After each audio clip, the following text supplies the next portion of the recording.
అప్పుల బాధలు వెంటాడుతున్నాయా? అయితే 6 JVR వారి జాతిరత్నాలు ధరించండి. హాయ్, వెల్కమ్ టు మనం టీవీ. మన టీవీ ఉంది మన కోసం. ఆ అధికారులు గవర్నమెంట్ డిపార్ట్మెంట్స్ని గొంతెమ్మ కోరికలు కోరుతున్నారా? కొత్త అల్లుళ్ళ కంటే ఎక్కువగా ఎక్స్ట్రా వేషాలు వేస్తున్నారా? వాళ్ళు వస్తున్నారంటే తెలంగాణ ఆఫీసెస్ హడలిపోవాల్సి వస్తుందా? వాళ్ళు అడిగింది సమకూర్చకుంటే ఇక్కడ చుక్కలేనా? ఎవరు ఆఫీసెస్? ఏంటి వాళ్ళ కోరికల చిట్టా? కేంద్ర ప్రభుత్వ ఉన్నతాధికారుల పర్యటనలు అంటేనే తెలంగాణ ఆఫీసెస్ హడలెత్తిపోతున్నారట. అలాగని ఇక్కడ తప్పులు జరిగిపోతున్నాయని వాళ్ళేదో చండశాసనంలా వ్యవహరిస్తున్నారని కాదు. విజిట్స్ కోసం వచ్చే వాళ్ళ గొంతెమ్మ కోరికలు చూసి రాష్ట్ర అధికారులు అవాక్కవుతున్నారు. కేంద్ర నిధులతో కలిపి రాష్ట్ర ప్రభుత్వంలోని పలు శాఖల్లో సంక్షేమ పథకాలు అమలవుతున్నాయి. సో భాగస్వామ్యంలో జరిగే కార్యక్రమాల తనిఖీ, పరిశీలన కోసమో లేదా వాటికి సంబంధించిన వివిధ మీటింగ్స్లో పాల్గొనేందుకో ఢిల్లీ నుంచి ఉన్నతాధికారులు వచ్చి వెళ్తుంటారు. ఇంతవరకు బాగానే ఉన్నా అసలు సమస్య వాళ్లకు సదుపాయాలు కల్పించే విషయంలోనే వస్తుందట. రాష్ట్రానికి వచ్చిన తర్వాత కేంద్ర అధికారుల అవసరాలు తీర్చలేక వివిధ శాఖలకు చెందిన అధికారులు తలలు పట్టుకోవాల్సి వస్తుంది.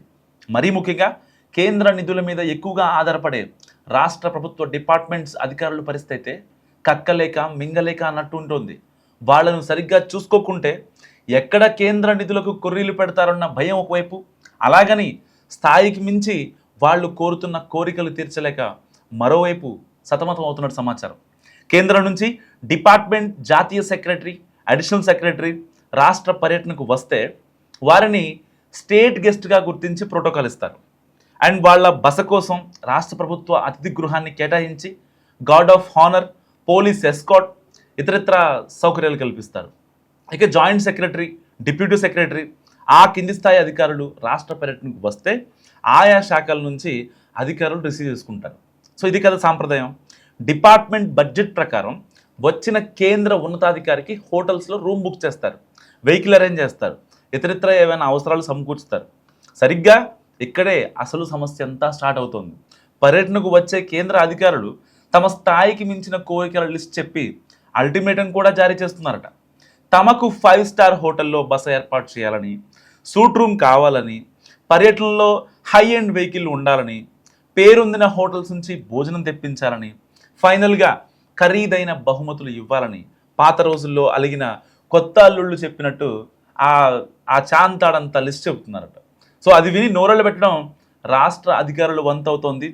ఇటీవల హైదరాబాద్ బేగంపేట్ పరిసర ప్రాంతాల్లో జరిగిన ఒక కార్యక్రమంలో 2 కేంద్ర మంత్రులు పాల్గొన్నారు.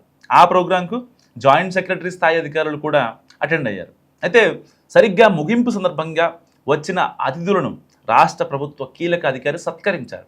అప్పుడు మర్యాద కోసం కేంద్రం నుంచి వచ్చిన అధికారి ముందు 4 చీరలు పెట్టి మీకు నచ్చిన ఒకటి తీసుకోమని చెప్పగా అన్నీ బాగున్నాయి, మొత్తం ప్యాక్ చేసి నా కారులో పెట్టండి అని చెప్పడంతో రాష్ట్ర అధికారులకు నోట మాట రాలేదట. మరో శాఖలో కేంద్ర ఉన్నతాధికారి రాష్ట్రానికి వచ్చిన తర్వాత తనకు 5 స్టార్ హోటల్ బుక్ చేసి నగరంలో టూరిస్ట్ స్పాట్స్ చూడటానికి లగ్జరీ వెహికల్ ఏర్పాటు చేయాలని ఆదేశించారట. సో కొద్ది రోజుల క్రితం రాష్ట్ర ప్రభుత్వ శాఖలోని ఒక కార్యక్రమానికి ఢిల్లీ నుంచి ఒక ఉన్నతాధికారి హాజరయ్యారు. సాధారణంగా ఆయనకు విఐపి వెహికల్ అరేంజ్ చేశారు. అయితే సదరు ఢిల్లీ అధికారి ఆ విఐపి వెహికల్లో ఫుట్ మ్యాట్స్ లేవు, నాకు ఇంకా పెద్ద కారు కావాలి, లెగ్ స్పేస్ సరిపోవట్లేదని కోరడంతో అప్పటికప్పుడు ఒక ప్రైవేట్ ట్రావెల్స్కు ఫోన్ చేసి హై ఎండ్ వెహికల్ ఏర్పాటు చేయాల్సి వచ్చింది. మరో జాతీయ అధికారి తనకు కాస్ట్లీ గిఫ్ట్ కావాలని అడిగి మరీ తెప్పించుకొని వెంట తీసుకువెళ్ళినట్టు కూడా డిపార్ట్మెంట్లో చర్చించుకుంటున్నారు. రాష్ట్ర ప్రభుత్వంలోని కీలక శాఖలకు బడ్జెట్ ఇబ్బందులు ఉండవు, కానీ అంతగా ప్రాధాన్యం లేని శాఖల్లో మాత్రం బడ్జెట్ లెక్కలు తప్పవు. అలాంటి కార్యక్రమాలకు వచ్చే ఢిల్లీ ఉన్నతాధికారుల కోరికలతో రాష్ట్ర ప్రభుత్వ అధికారులు పడలేకపోతున్నారట. ఫైనల్గా నొప్పించక తానొవ్వక అన్నట్లు వ్యవహరించడం ఇప్పుడు పరిపాటిగా మారింది. మరి ఈ ఢిల్లీ నుంచి వచ్చే ఆఫీషియల్స్ గురించి, అలా గొంతెమ్మ కోరికల గురించి మీరేమనుకుంటున్నారో మస్తుగా కామెంట్ చేయండి.